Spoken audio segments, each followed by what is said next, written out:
Once again, Maverick got the highest score. Congratulations. Thank you, ma'am. Masyado mo na namang ginaling ang hayop ka. Paano naman kami mga hindi kasing talino mo? Wisit na to. Napaka-easy ng exam. Stock knowledge lang naman yun eh. Ay wow, sorry pre ha. Yung akin kasi na-stock yung knowledge sa dulo ng utak ko eh. Mag-aral ka kasi. Siguro mas gusto mo sa isang babae matalino, no? Siyempre, big deal sa akin yung grades ng future girlfriend ko. Ayoko sa bobo. Ang harsh mo naman, makabobo naman to. I'm just speaking facts, pre. If she can keep up with me, then hard pa sa ganun. I want someone who's smart.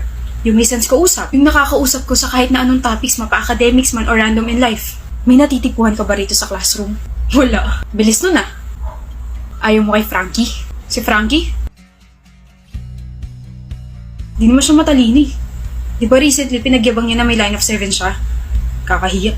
Hoy, mabait siya maganda si Frankie, no? Pero hindi pa rin siya matalino. Yun yung pinag-uusapan natin, di ba?